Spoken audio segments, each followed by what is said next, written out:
जो ट्यूसडे को हमने वर्कशॉप शुरू की थी डिसीजन मेकिंग पर, तो उसमें हमने एक एक्टिविटी की थी जिसमें मैंने आपको कुछ पिक्चर दिखाई थी प्रोफेशनल्स की। तो उसके बाद आपने एम इन लाइफ बताया था कुछ स्टूडेंट्स ने, फिर लर्निंग आउटकम्स आपको बताए थे इस वर्कशॉप के। Number 1 is what is decision making, number 2 what is its importance, और number 3 what is its process. उसके बाद हमने एक केस स्टडी की थी जिसमें रमनदीप नाम का लड़का स्कूल गेट पर खड़ा था और अपनी माताजी का इंतजार कर रहा था। फिर मैंने आपको बताया था कि डिसीजन मेकिंग क्या होता है। किसी भी स्थिति में सभी संभावनाओं और विकल्पों पर चिंतन करके किसी एक विकल्प को चुनने के निष्कर्ष पर पहुंचने के कार्य या प्रक्रिया को डिसीजन मेकिंग कहते हैं। तो आज का जो पहला स्टेप है ये केस स्टडी है इंपॉर्टेंस ऑन डिसीजन मेकिंग पर। तो इसमें एक लड़की है जिसका नाम अलीशा है। उसको साइकिल चलाने का बड़ा शौक है। साइकिल चलाकर उसको बहुत अच्छा लगता है, लेकिन उसके पास अपनी साइकिल नहीं है। वो अपनी सहेलियों से मांगकर साइकिल चलाती है और उसकी बड़ी तमन्ना है कि उसका एक अपना साइकिल हो, लेकिन ये संभव नहीं क्योंकि उसके परिवार की जो आर्थिक स्थिति है वो बड़ी कमजोर है। उसके 2 भाई और 2 बहनें हैं, सभी स्कूल जाते हैं और कमाने वाले सिर्फ उसके पिताजी हैं और उनकी इनकम बहुत कम है, जिससे बड़ी मुश्किल से घर का गुजारा चलता है।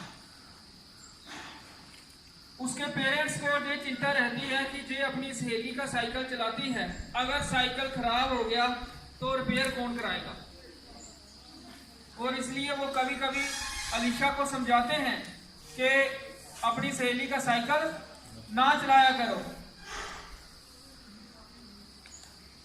एक दिन जब अलीशा चला रही थी साइकिल तो उससे ब्रेक नहीं लगी और साइकिल एक चट्टान से टकराकर टूट गया।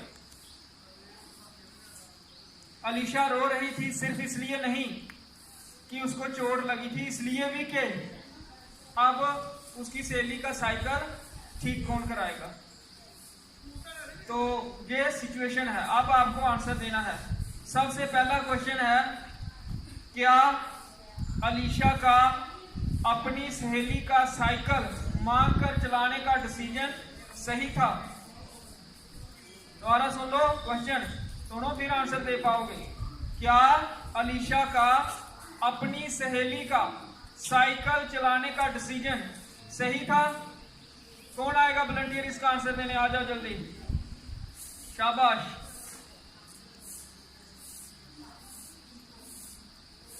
आ जाओ, आप आ जाओ तनिष, शाबाश। आपको स्थिति समझ आ गई है? तो क्या उसका जो ये डिसीजन था अपनी सहेली का साइकिल चलाने का सही था गलत था? तनिष ने कहा ये डिसीजन उसका सही नहीं था। तो सही नहीं था तो मतलब उसको कुछ नुकसान हो सकता है या हुआ है, तो क्यों नहीं था सही? चलाना पड़ता था कि अगर वो टूट जाएगा तो फिर ठीक है। तो तनिष ने कहा अगर साइकिल टूट जाएगा तो रिपेयर कौन कराएगा। ऐसा ही हुआ भी, ठीक है। साइकिल टूट गया, अब रिपेयर कौन कराएगा ये चिंता है उसको। किसी की चीज मांग कर इस्तेमाल करना इसमें कोई बुराई नहीं है, लेकिन रोज रोज मांगना अच्छा नहीं लगता। और साइकिल के साथ रिस्क भी रहता है एक्सीडेंट का, इसलिए साइकिल किसी की ना ही मांगी जाए तो ठीक रहता है। दूसरा प्रश्न, उसके पेरेंट्स ने उसको समझाने की कोशिश की थी कि अपनी सहेली का साइकिल ना चलाया करो, तो क्या अलीशा को अपने पेरेंट्स की बात सुननी चाहिए थी? आगे क्वेश्चन समझ। उसके पेरेंट्स ने उसको समझाने की कोशिश की थी कि सहेली का साइकिल ना चलाया करो। क्या उसको अपने पेरेंट्स की बात सुननी चाहिए थी? आ जाओ जल्दी आंसर देने जो आना चाहता है। आप आ जाओ अंश। शाबाश। क्या उसको अपने पेरेंट्स की बात सुननी चाहिए थी? तो अगर वो अपने पेरेंट्स की बात सुनती तो इससे उसका क्या फायदा होता? उसकी साइकिल का एक्सीडेंट नहीं होता। चलो, क्योंकि उन्होंने मना किया था। तो जो हमारे पेरेंट्स होते हैं उनको लाइफ का एक्सपीरियंस हमसे काफ़ी ज़्यादा होता है, इसलिए उनकी सोच अक्सर हमसे बेहतर होती है। इसलिए हमें पेरेंट्स की बात को सुनना चाहिए, और अगर उसने सुना होता तो शायद उसका एक्सीडेंट ना होता। ठीक है। तीसरा प्रश्न है, अब अलीशा के पेरेंट्स को क्या परेशानियां आएंगी? कौन इसका आंसर देना चाहेगा? कोई न्यू स्टूडेंट आ जाओ जिसने नहीं दिया। क्या बात, सचिन। तो अब उसको उसके पेरेंट्स को क्या दिक्कतें आएंगी, क्या परेशानियां आएंगी? और कोई और क्या परेशानी आ सकती है? एक तो ये है कि साइकिल रिपेयर करा के देना पड़ेगा। उनके पास फाइनेंशियल कंस्ट्रेंट्स हैं, आर्थिक स्थिति इतनी अच्छी नहीं है। एक तो ये है। और कोई परेशानी होगी उनको, पेरेंट्स को? हाँ, तो बच्चों को पढ़ाने में भी फिर वो पैसे उधर खर्च हो जाएंगे, तो क्या पता उधर से पढ़ाई से कट करना पड़े थोड़ा बजट। और हाँ, खाने में भी आ सकती है फिर, क्योंकि पैसे उनके पास लिमिटेड हैं। तो इसके अलावा उनको चिंता भी होगी उसकी चोट ठीक होने की। ठीक है, ट्रीटमेंट कराना है, वो भी टेंशन अलीशा का, उसको चोट लगी है। ठीक है। अब लास्ट क्वेश्चन है इस केस स्टडी पर, अगर आप अलीशा की जगह होते तो आप क्या करते? लड़कियों में से आ जाओ कोई। अगर आप अलीशा की जगह होते तो आप क्या करते? आप आ जाओ।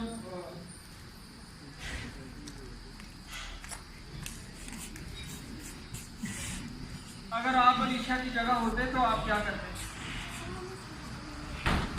ठीक है। तो नाम आपका बोल रहा है। पल्लवी ने कहा हम उसका साइकिल नहीं लेते।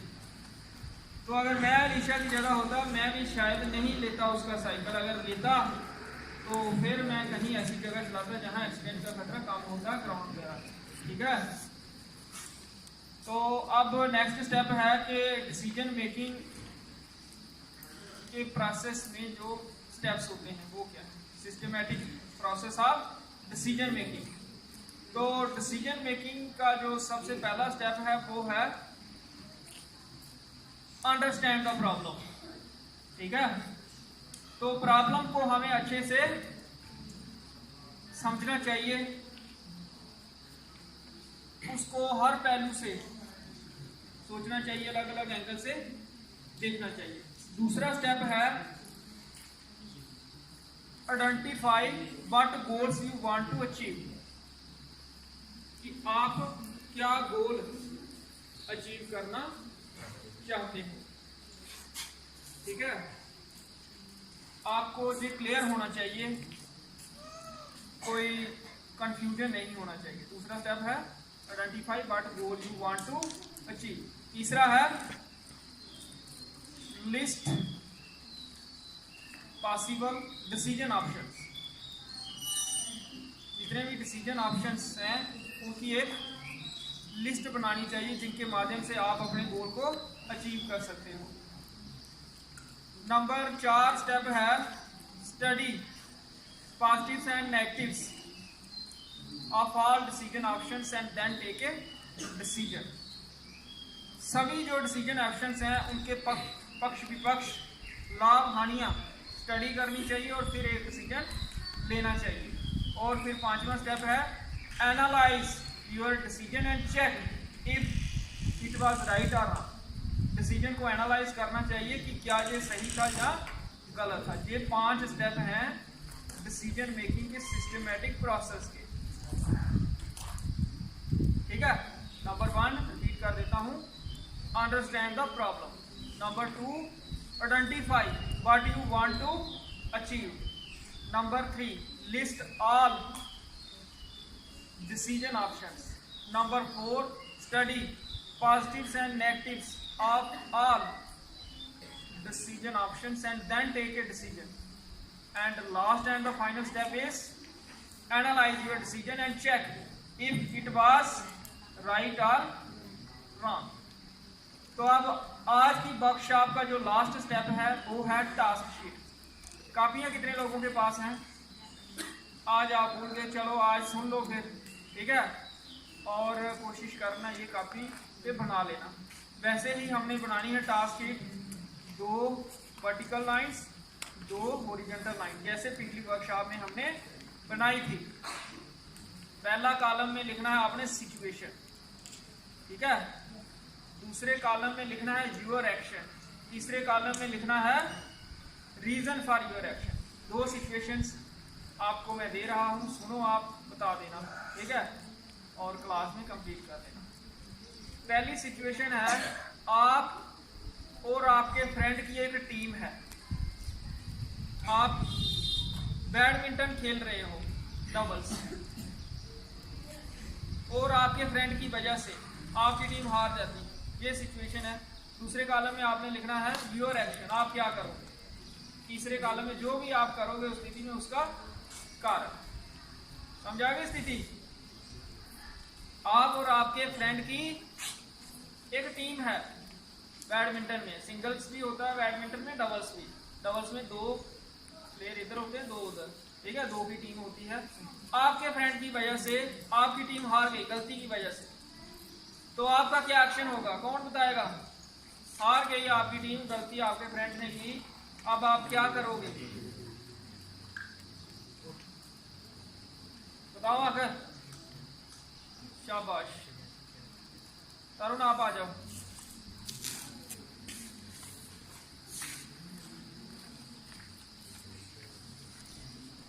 आप क्या करोगे?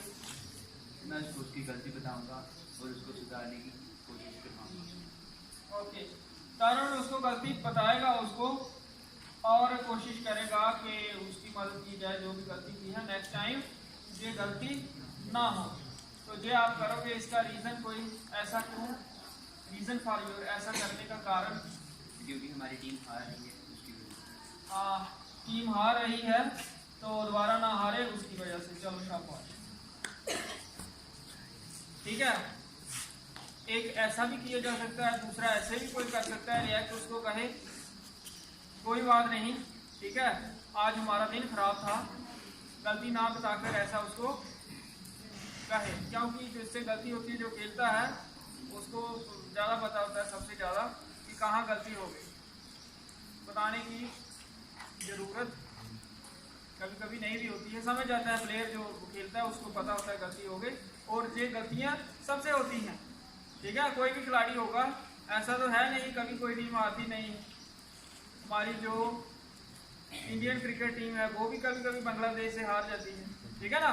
कोई टीम है अनबीटन जो कभी नहीं हारती, या कोई प्लेयर ऐसा है जिससे गलती नहीं होती।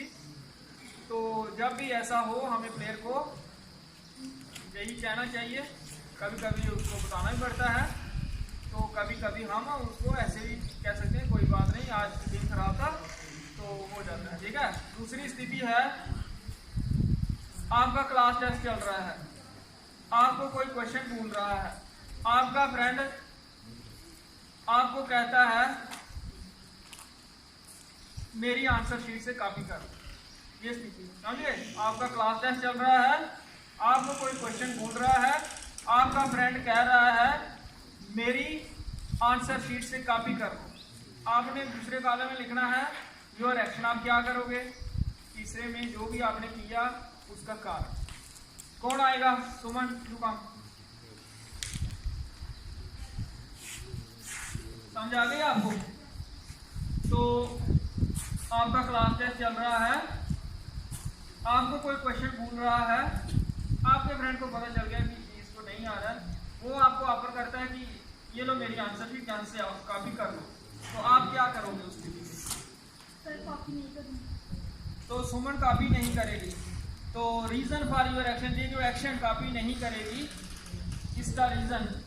सर क्योंकि मुझे वो क्वेश्चन नहीं आता है तो मैं उसको दोबारा देखूंगी, दोबारा लर्न करूँगी। अगर मैंने ऐसा नहीं किया उससे तब चीटिंग कर लूँगी तो फिर मैं बाद में क्वेश्चन। ठीक है, वेरी गुड, शाबाश। चलो, तो सुमन वो नहीं कॉपी करेगी, क्योंकि अगर कॉपी करके कर लिया, नंबर ठीक आ गए, तो सुमन को पता नहीं चलेगा कि इसने अच्छे से स्टडी नहीं की, इसलिए सुमन कॉपी नहीं करेगी। ठीक है, कॉपी करने से क्या होता है, एक और परेशानी होती है, कंसंट्रेशन हमारी खराब हो जाती है। ठीक है, तो हमारे मन में ये नेगेटिव फीलिंग आने लगती है कि हमने कॉपी कर ली, गलत काम कर लिया, तो बाकी पेपर भी खराब होता है। ठीक है, कंसंट्रेशन खराब होती है, सेल्फ एस्टीम लो होती है, तो इसलिए कॉपी हमें नहीं करनी चाहिए। तो जब उसने ऑफर किया तो उसको कह सकते थे हम कि मैं इसको बाद में ट्राई कर लूँगा।